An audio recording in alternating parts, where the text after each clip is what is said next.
सरकार थँक्यू, खरंच खूप उपकार झाले तुमचे. अरे ठीक आहे इट्स ओके. कसं आहे, तुझा शंभू महादेव आणि तुझी आदिशक्ती तुमच्या पाठीशी आहेत म्हणून अम्मा वाचल्या. नशीब दांडगं आहे तुमचं. सरकार, आपला शंभू महादेव आणि आदिशक्ती भक्ताच्या हाकेला नेहमी धावून येतात.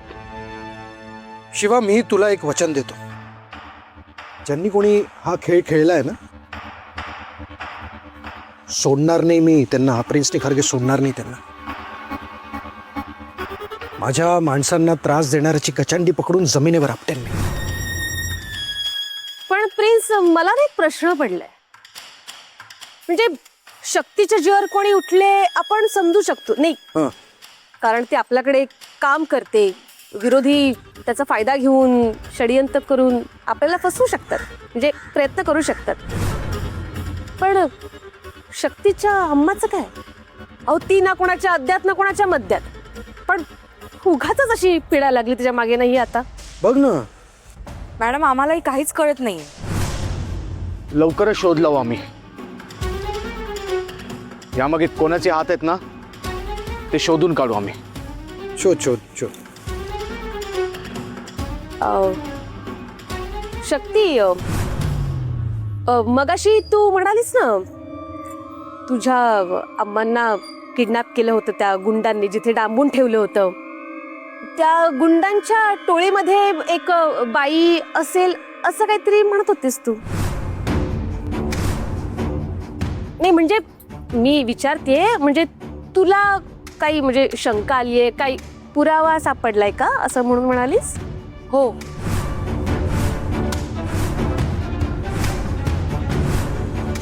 काय सापडले?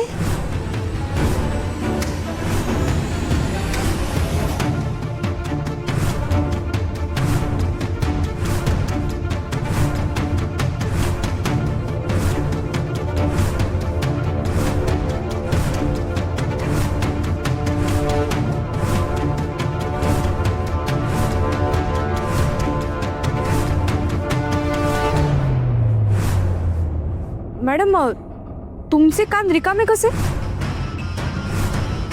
तुम्ही आज कानातले नाही घातले?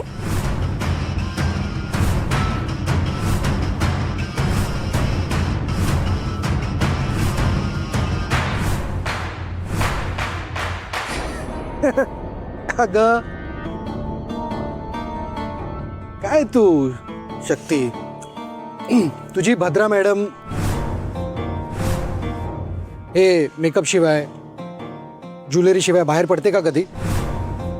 बघितलंय कधी? नाही ना. काय त्याचं झालं असं, आम्ही ज्या साईटवर गेलो होतो ना, ती कन्स्ट्रक्शनची आपली नवीन साईट, तिथे एक कामगार होता. मुलगा होता त्याचा, एक छोटासा एवढासाच होता मुलगा. आजारी होता. तो जो मुलगा होता तो आजारी होता. आता काय आजारी आहे,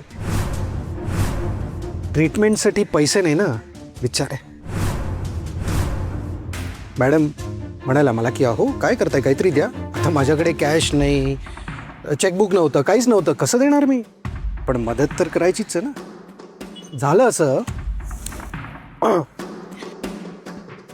अचानक भद्रा मॅडमला लक्षात आलं की कानातले ते कानातले सोन्याचे आहेत. मी म्हणाली देऊन टाकू. मग काय, ते कानातले भद्रा मॅडमनी काढले आणि त्या मुलाला दिले औषधांसाठी, ट्रीटमेंटसाठी. अशी आहे तुझी भद्रा मॅडम. वहिनीसाहेब आणि सरकार देव माणसं आहेत, देव माणसं. गोरगरिबांच्या मदतीसाठी त्यांचे हात नेहमी सैल असतात. बजरा मॅडम, तुमच्या या सामाजिक कार्याचा मला नेहमीच अभिमान वाटतो. हा, अरे काय तुम्ही इथे गप्पा मारतायत? तू शक्ती जा, अम्माची काळजी घे आणि तुझीही काळजी घे. हा हो सर. सरकार, मी थांबतो जरा. चालेल ना? काही काम असेल तर सांगा. नक्की. प्रिन्स, माझा एक करतला शक्तीला सापडलाय. मग दुसरा कुठे? तो कुठे पडला असेल? चला. चला काय चला. प्रिन्स, ते करतला शोधायला हवं. सावकाश सावकाश अम्मा, अम्मा सावकाश सावकाश. अम्मा, तुला काहीही झालं नाहीये. आणि अगं, तू सुखरूप घरी परत आली हेच खूप महत्वाचं आहे आमच्यासाठी. मी वाचले, ते माझं नशीब आणि देवी आदिशक्तीची कृपा.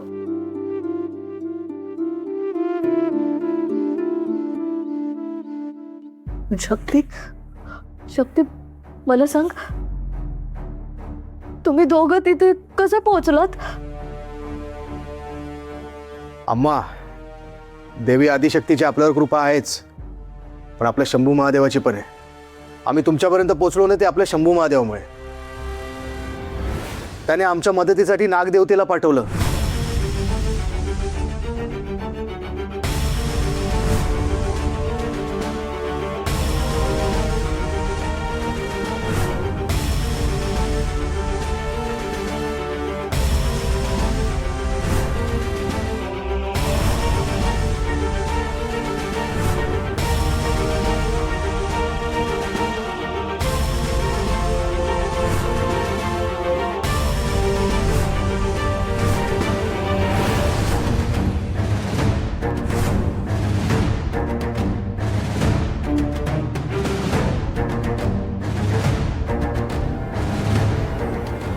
शिवा, प्रत्येक वेळी तू आमच्या मदतीस येतो. आज तू शक्तीसोबत विजयलक्ष्मीला जर का शोधायला घराबाहेर पडला नसताना तर आज काय झालं असतं रे माझ्या विजयलक्ष्मीचं? विजयलक्ष्मीचं नशीब बलवत्तर म्हणून फार मोठं संकट टळलं बघ. पण मला एक कळत नाहीये, हे सगळं अम्मासोबत का झालं असावं? आप्पा, आपल्याला काय वाटतं माहितीये का? शक्तीच्या भूतकाळामुळे. त्याला जबाबदार शक्तीचा भूतकाळ आहे.